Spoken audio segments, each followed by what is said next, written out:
Hi, this is Dave Hodges of the Common Sense Show, and we're the show that's freeing America one enslaved mind at a time. Well, I'm very, very concerned about the Orville Dam, and I know you're probably sitting back and going, no kidding, Dave, you've written a lot of articles and done a lot of YouTube videos on this, and for good reason. I have now reached the point where I feel I've done as much pleading with the local residents that I can reach. I've done as much as I can do. I've told people that, this is not worth your life. Your house is not worth your life. You can always rebuild, but you need to take your most personal, precious possessions and leave. And even some of your escape routes are being affected. I saw today an aerial photo of I-5 in which it was flooded out. So, choose your route carefully. But I would encourage everyone who is in the path between the Orville Dam in Sacramento to leave. Why? Well, it's time to take off the gloves. It's glove removal time here on the Common Sense Show. I have avoided discussion of conspiracy with regard to Governor Brown in relation to the Orville Dam because I did not want politics to enter into this. From my perspective, I didn't want to distract from the main message, which is this. I believe in the people I've talked to up in the area that the dam may not go today, tomorrow, next week. It may survive these storms, but it will not, in all likelihood, survive to June because of the winter runoff of the snowpack and the additional rains that are coming this way. Perhaps I'm wrong, and I hope I am wrong. But if I were in the path of this disaster, I would be leaving. It's not worth your life and the lives of your family. Now, having said that, it's time to take a new track. If you're not familiar with my work and Paul Preston's work and our work together on CalExit, I would encourage you to go to YouTube and review some of those interviews I've done with Paul. Also, they're available at thecommonsenseshow.com, and they're searchable in the search engine that I provide at The Common Sense Show. And once you come up to speed, you'll soon realize when we look at CalExit, this should be one of your search terms, that Jerry Brown does not have any love for this particular area. The area we're talking about in Northern California is part of the proposed state of Jefferson, which is an attempt for people in 21 counties in Northern California and Southern Oregon to exit the respective states that they belong to and create a 51st state called the state of Jefferson. Why is this necessary? Well, because you got governors like Jerry Brown that wants to wipe out dams, which will take away farmland, ranch land. You've got the EPA that's come in and said, we're not going to honor these water agreements that you've had with the state for 150 years, and we're taking them away. And it's causing crops to dry up and people to go bankrupt. These people are also limiting all kinds of activities on federal forests, and because some of their creeks run into, from, and to the various federal lands, they're regulated by the federal government in ways where these people can't do business. And we're not talking this is a few crackpots that want to initiate this move. We're talking sheriffs and county commissioners and mayors of cities. They've had enough, and they're going about their exit the right way. They're doing it legally. They're going to petition Congress, and they're saying, please give us more of a say in our fate because we're outvoted by the liberal democratic communists that occupy the state house in Sacramento, and they run California. And you wonder why California has become such a cesspool. I just told you why. Now, Jerry Brown wants California to exit the United States entirely. He doesn't want or need the 51st state of Jefferson. It's an impediment to his CalExit plans. And if you're new to this, he has opened an embassy in Russia. This is for real, folks. This is something that I've verified, I've documented, and I've done interviews with several key people on this, most notably which is Paul Preston. They have had at their meetings, according to embedded sources, the Mexican consulate, members of La Raza. Could you get more radical than that? You have members of the cartels who are going to basically wreak havoc upon the people of California if the political means is denied to them. You have the Bank of China. You have a Chinese company called Cinta. Cinta is a solar energy firm, Chinese in origin, and it's a front company for the Chinese military. And we have all these solar energy farms throughout the West, most notably in California in the Mojave Desert, and this is being run by the Chinese Army. And if California is allowed to exit, it'll become a beachhead for Chinese military activity. You also have people involved in Calexit of crime families, such as the Sasakawa family out of Japan, World War II criminal, terrible criminal, responsible for perpetrating the rape of Nanking. His descendants run Mitsubishi, and they're organized crime, and they're involved with this.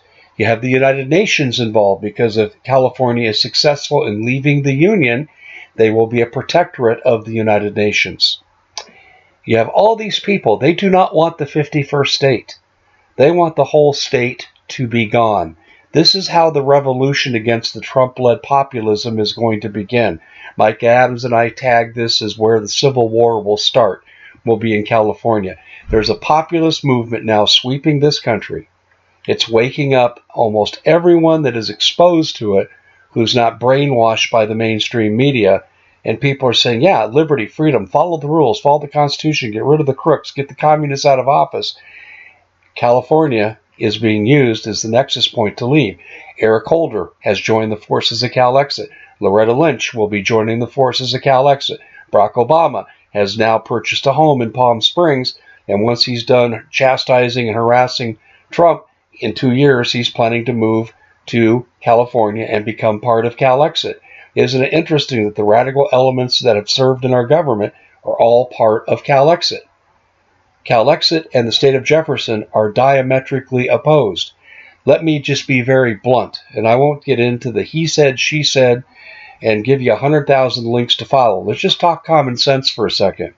If the Orville Dam goes and there's a tremendous loss of life, and that area is rendered inoperable as far as being an economic base of operations for either industry, mining, or, most importantly, agriculture, this will remove the biggest obstacle that Jerry Brown will face in the upcoming election in which the state of leaving the country, Calexit, will be voted upon by the California voters.